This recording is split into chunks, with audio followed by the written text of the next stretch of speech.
Hello my friends and welcome back to PhilosoGaming. What makes a narrative gaming masterpiece? Part 7. And a special welcome to everyone who has stuck with me through the long journey of looking at multiple games, looking at everything from broad, encompassing concepts to small, almost petty details, all in the pursuit of answering the question, what makes a narrative gaming masterpiece? In tackling the question, we started with a fairly big caveat, knowing that a masterpiece of the video game art form requires the synchronization of many different skill sets and arts, all of which must individually be masterworks themselves. We chose to focus our scope to narrative games and the interaction between how the game presents their story and their gameplay. So in another sense, we could rephrase our question as, what makes masterful narrative gaming experiences? To answer the question, we looked at a number of different games that are widely known as masterpieces to see how they overcame the problem of ludonarrative dissonance, the phenomena of when some aspects of the gameplay draws the player out of the narrative experience rather than drawing them in, because the story and the setting conflict with what the player is doing. Our original hypothesis was that a masterpiece would be games that minimized the ludonarrative dissonance wherever possible. And for a little while it looked like that would actually be the correct theory. The first game we looked at was the Tomb Raider 2013 reboot. This game managed to correct many of the dissonant features of the action-adventure genre while still delivering exciting gameplay. This made the single gap experienced by the side-by-side emotional breakdown Laura experienced from killing a deer, enveloped by Laura's remorseless killing of dozens of humans. By fixing other problems and having a high-quality game surrounding this moment, fans were quick to forgive and forget, and quickly retconned the scene to give a reasonable explanation. Second, we looked at The Last of Us, and found that its key aspect of ludonarrative dissonance was more than just a moment, but a main gameplay feature. I took to calling it Joel's X-ray hearing. Given that this gap was so omnipresent in the game, they had to find a different solution that would recharacterize this feature in the minds of the players. By severely limiting the range of that ability for hard mode to something more closely reflective of real-life hearing, the gameplay feature went from a dissonant mechanic that most certainly would have been a sticking point for many gamers, but instead became accepted as a stepping stone toward the quote-unquote real experience of the game. With The Last of Us, however, our original hypothesis was still intact. The Last of Us minimized many gaps found in similar games, and skillfully manipulated the removal of the feature to achieve both an approachable gaming experience and a more realistic, less dissonant experience on the same disc. For our third game, we got very nitpicky, and looked at a dissonant feature that existed across the Souls games. Dark Souls is remarkable for its level of consistency with its game world, while still delivering an immersive and enjoyable experience. Usually games make special exceptions to the rules for non-player characters, which are essential to the story or serve a special function. That way the narrative stays intact and players always have what they need to move forward relatively easily. Dark Souls abandoned this mentality and thus created both the most fair and most punishing game the world has yet seen. But they also added and encouraged this silly little mechanic of rolling into barrels rather than breaking them with your weapon. The mere act of gleefully diving into any and all random objects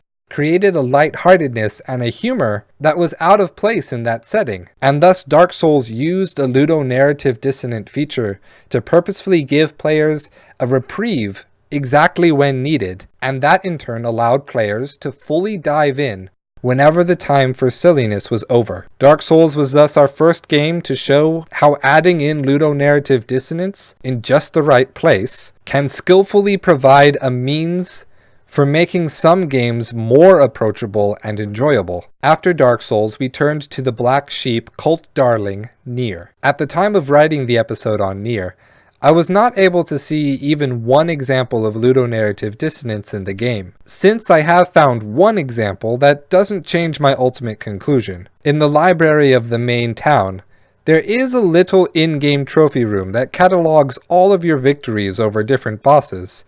It doesn't come into play in any of the story or the character dialogue in any significant way. Weiss and Nearman do take a moment to joke about how creepy and out of place it is, but quickly drop the topic forever. Other than that, Nier has the least ludonarrative dissonance of any game I've ever encountered. Almost every mechanic of the game is metaphorically linked to some aspect of the story and setting, and ultimately the allegorical lessons the game wishes to teach. So much so that I took to saying that the game has achieved complete ludonarrative resonance. That resonance, however, ultimately hurt the game's exposure and reception, making it take years to fully gestate and be respected as a masterpiece, in spite of its flaws, ultimately culminating into Nier Automata getting a release years later. Nier offered the pure antithesis to our original hypothesis, in that the ludonarrative resonance made it impenetrable to many players, and thus it failed to deliver the deep, masterful experience it could have to those players. And finally, we looked at Skyrim, and saw a game that seemed to give tacit consent for tons of ludonarrative dissonance because the core engagement of Skyrim, exploration and creation, were never impeded by ludonarrative conflict. The narrative that Skyrim players cared about were the ones they made themselves with their gameplay. Thus, any dissonance instead became the player's narrative. And I think, thanks to that final piece, we can form a new conclusion for what makes a narrative gaming masterpiece. In the Tomb Raider, the core engagement of the game was experiencing what it is like to become the Tomb Raider, and the game overcame the moment that pulled away from that disengagement with an otherwise solid arc. The Last of Us's core engagement was the experience of a regular person trying to do good in the zombie apocalypse. Having superhero hearing made for a fun game, but detracted from that core engagement. But controlling this dissonance through difficulty settings drew players to overlook and accept that incongruity. Dark Souls' core engagement is constant, arduous, and disheartening trials to be rewarded once overcome, and thus the ludonarrative dissonance of barrel rolling balanced that taxing core engagement with a slight amount of humor and levity. Nier avoided ludonarrative dissonance entirely, but doing so ignored an ultimately esoteric core engagement. And Skyrim, knowing its core engagement couldn't be spoiled by ludonarrative dissonance, let it roam free, and thus sparked a whole culture around it. Thus, the answer to the question, what makes a narrative gaming masterpiece, is, cue the drums, controlling and balancing ludonarrative dissonance so that it contributes to the game's core engagement rather than detracting from it. And with that, we will conclude this long analysis. I want to thank everyone who went through this process with me.